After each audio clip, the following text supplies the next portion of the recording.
Issues of mental health affect millions of students worldwide. We took to the NTU City and Clifton campuses to ask some general questions. What do you think of the mainstream media coverage about mental health? It's not highlighted a lot and it affects pretty much everyone at some point in their life. I don't think there's enough coverage on mental health. I feel like it's quite sparse. I think the most you get is off drama shows. I think that there's still very much a thing in British society where people don't really talk about how they're feeling. I feel like it's something you see quite a lot on social media, so on Facebook and stuff like that. However, I can't remember the last time I saw it mentioned on mainstream media. I'm not sure whether that's just because I don't watch a lot of it or whether because it's not actually shown enough. Why might some people find it difficult to speak up about their mental health issues? It can be very, very difficult for people because they're scared of getting judged, they're scared of people thinking that they're weird or a freak or whatever. There's a lot of those kind of words bandied about a lot. In the past, it was a taboo and nobody really,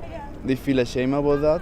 But in my opinion, this is changing. Our generation is a lot more open, but there's still that whole ideology that you're not meant to talk about your own problems. People might think of it as attention seeking, so they just want to bottle it up and deal with it on their own. There's not enough publicity and not enough support there. I think it's growing, but right now I feel like it's just it's embarrassing to talk about it. Why do you think people in our generation have mental health issues? I feel like the advent of social media has caused a huge amount of pressure on young people from such a young age. Peer pressure and just the changing social norms. 60% of students from the strategy work we've done actually in some point of their lives will go through mental health problems. So that might be exam deadlines, that might be money issues, that might be housing issues, that might be friendship groups. Every generation has had mental health problems. I think it's more obvious now because we're talking about it a lot more and we're finding ways to deal with it, but there's a lot of pressure.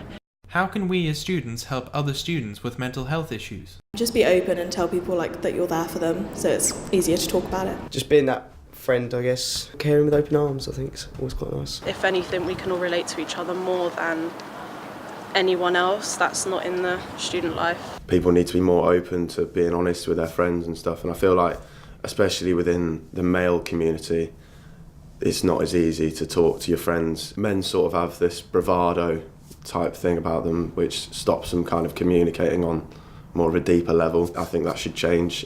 Personally, I think men should definitely be more open up to talking to their friends about it. Do you feel like social media should be regulated or checked, and how can it affect mental health? I think it's impossible to regulate social media. As much as people try to do it, I don't think it's ever going to happen.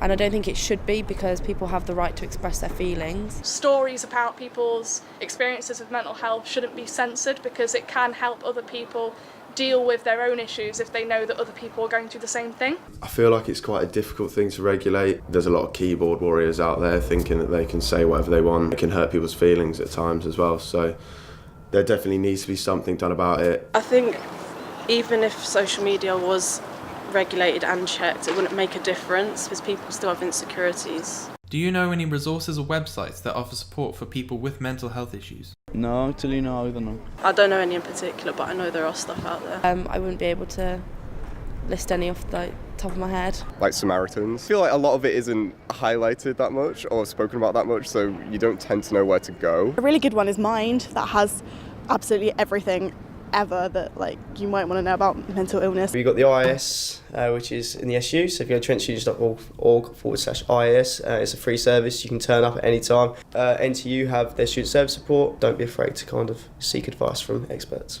What's one piece of advice you would give to anyone going through any mental health issues? Keep being yourself, enjoy life, take things as it comes, and don't let other people change how you feel about yourself. It's really cheesy, but tell someone, because that was the best thing that I did. When you just tell someone I don't know, I'm depressed or I'm suicidal or I've had panic attacks, just things like that, and not being scared if they're going to reject you or not, because if they love you, they'll be fine with it. Even if you think that it's not important or it's embarrassing, you just got to talk about it, because then you can find a solution. Don't be afraid to speak about it. If you need support, get support, but do what's best for you. As soon as someone else knows about it, if they're not in your situation, they'll know what to do better than you will, because you'll have all this insecurity in your head. So it's better just to get it straight off your chest and then move forward from there. Yeah, it's take it as a normal thing and it's not anything to be ashamed of. It does get better as long as you keep fighting.